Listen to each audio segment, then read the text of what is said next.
Just last week, I did a live stream here on my channel testing out Minecraft plugins suggested by you guys. One of the plugins we tested out was called FancyNPCs, and it's safe to say I was blown away by that plugin. Not only is it in terms of features similar to Citizens, the most popular NPC plugin out there, but it is all done just a lot simpler and more lightweight. And in a weird way, more modern. So FancyNPCs can be downloaded from Modrim. It is a 100% free plugin available for all Minecraft versions from Minecraft 1.19.3 all the way up to the latest version. Now, good to keep in mind is that FancyNPCs uses the Paper API, which means it won't work on Spigot servers. It only works on Paper or Folia or other Minecraft server softwares that utilize the Paper API, like for example Purper. Now, after downloading the plugin, you simply want to drag it into the plugins folder of your Minecraft server and then give it a quick little restart. And after that, it's time to create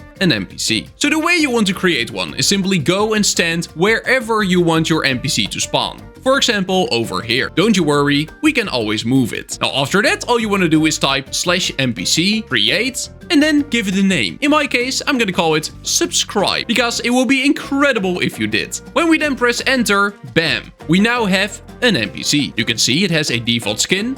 It has a boring name. Lucky for us, we can change literally every single thing about it. So first, let's change the skin. To change it, all you want to do is type /NPC and after that, skin. Then you want to specify the NPC you want to change the skin for. So in my case, that's subscribe. And then we can, for example, type in a player name. So when I type in KasaiSora, it will change to a KasaiSora skin. When I type Narfi, it will change to a Narfi skin. And when I type Yap, it will change to Yap. So that's pretty easy and straightforward. Now let's say you're scrolling on Skindex looking for a cool skin you want to use, like for example, Woolly Bear. Then we can also just go and copy the image link and then paste it in instead of a username. And bam, it will load the Woolly Bear. But okay, now let's say I want the name to be different. Well, to do that, you simply want to type /NPC again, but then we're gonna change the display name. The NPC we want to change the display name for is called subscribe, and then you can change it to anything you want. Now this plugin supports regular Minecraft color codes, but it's also fully compatible with mini messages, meaning we can for example use hex codes or add gradients. So if you want to change the color to any color you want using a hex code, you simply want to type one of these arrows pointing to the left, then a hashtag, and after that the color code. I'm gonna go for FFD700. Then you want to type an arrow again, but then pointing to the other side, and after that your new display name. For example, subscribe. And there we go. It's now still a subscribe text, but with a new custom color. Now I want to make it look a little bit better. Let's also make it bold, because bold text just looks cool. There we go. Now it's bold. Now let's say we don't want a regular player skin at all. Let's say we want this to be the skin of, for example, a chicken. Can we do that? Well, of course. So by typing /NPC, type, and then the name of your NPC, we can change the type to anything we want. And I literally mean anything. So we can change it to another mob, like for example,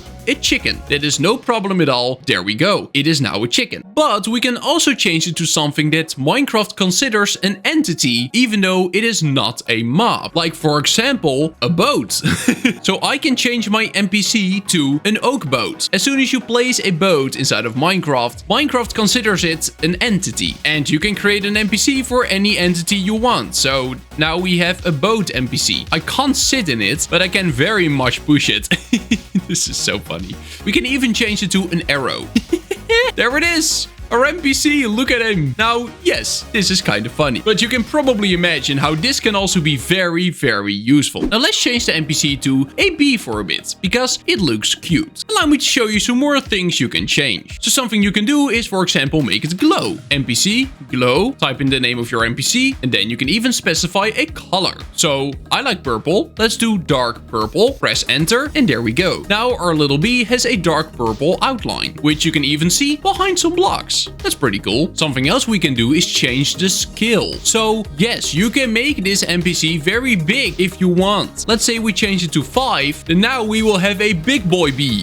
Look at him. Look at him chilling. Now we can of course also add an action. Now what is an action? An action is, for example, let's say you right click the bee, you want to receive a diamond. To do that, we're simply gonna type /NPC. After that action, then the name of our NPC. After that, you can choose for any click, left click or right click. In my case, I'm gonna go for right click because why not? Then you can choose if you want to clear all actions, if you want to add an action, if you want to remove an action, or if you want a list of all the actions that are currently added to this NPC. In my case, I'm gonna go for add, and then you can choose what type of action you want to add. Now, like you can see, there are quite many options. From send to server, which means it is compatible with bungee cord, to a player command, a console command, a message, block until done, just a whole bunch of stuff. But let's say we do player command SOP. In case you don't know what that means, it basically means that the command I'm about to type will execute as if the player were an OP on the server, even if they are not. This allows me to give myself a diamond, even though I'm not an OP on the server, and I normally don't have access to the /give command. Now, after specifying the type of command, we can just type a command. So I will do give, then add p, which means it will target the closest player, and then